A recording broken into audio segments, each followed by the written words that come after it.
Hello and welcome to some more Star Citizen with a quick summary of blowing up an Idris and the GreyCat ROC from inside Star Citizen Rock and Roll. The Idris capital frigate was blown up repeatedly during the Fleet Week event by various players, and Cloud Imperium went to some lengths making the explosion at that time look pretty cool. So they talk about blowing up stuff being fun and it giving you a sense of accomplishment. There is a core explosion, shockwaves and lots of layers that go on to these sort of like massive explosions, and you can break bits off ships, and some bits are obviously more explosive than others. You don't want tips of wings and little bits that are metal or whatever, or wouldn't have fuel lines near, or wouldn't have the reason to explode, but you still want them to break off in a sensible way. There's shrapnel, there's all this going on. They want these explosions and effects to look good, but they need to balance that with the client performance, so they can't have just everything going on everywhere, and if there's like 8 different ships exploding at once, they need to think about that. However, it is interesting what they said, because obviously when we have physicalized components in game, I don't believe they want ships to always explode. You'll be targeting specific systems on ships to try and take them out to disable that ship. And it might be permanently disabled, or at least require major repair, but it's not exploding.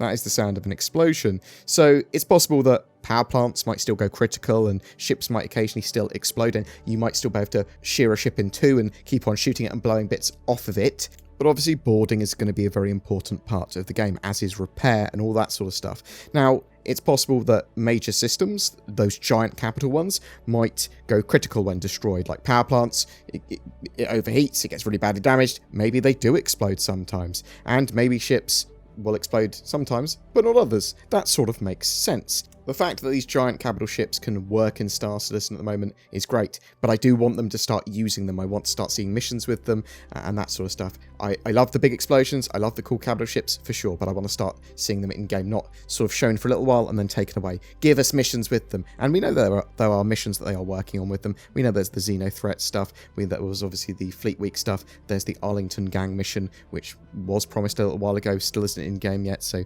I'm hoping we see that very soon. It was certainly good to see lots of Idris eye candy though in that episode. The other major thing they focused on was the GreyCat ROC, which is coming with 3.10 live. It's a little mining vehicle. It's going to allow players that want to contribute to the game's economy sort of gameplay to have a ground-based mining option.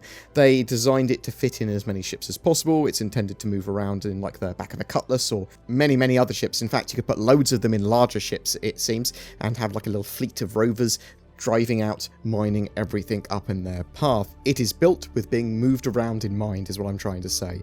They also built it with an articulated arm for its mining laser, so it's got quite a large range of movement, but it still folds down when not in use, because they didn't want it to clip through the canopy or anything like that.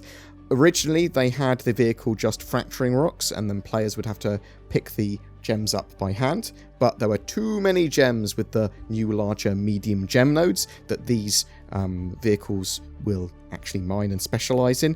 Thinking about it, actually, referring to them as medium gem nodes suggests to me that there might be some large ones in the future for another vehicle, or maybe some rare, larger, medium ones. You know what I mean? I'm certainly glad that I don't have to go out and pick up all the little individual gems. They decided to allow the mining vehicle to extract and store mined materials, so it was short-lived, the idea of picking up gems yourself.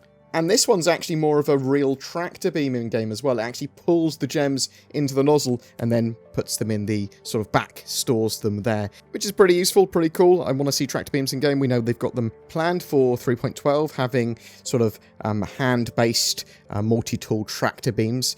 So you put a little module on your multi-tool and then you can actually move cargo crates or whatever around. And it's a shame that the articulated arm on the sort of GreyCat ROC can't move players around. You're not going to be able to troll people, apparently.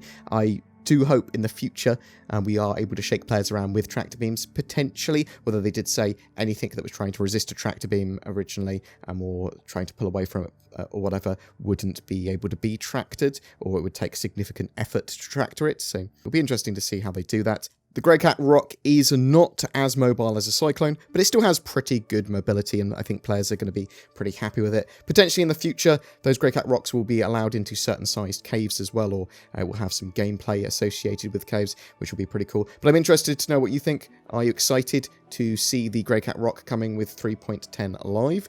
Are you hoping to see an Idris capital frigate flying around and doing things in the near future as a more permanent addition to the game in the form of missions or whatever?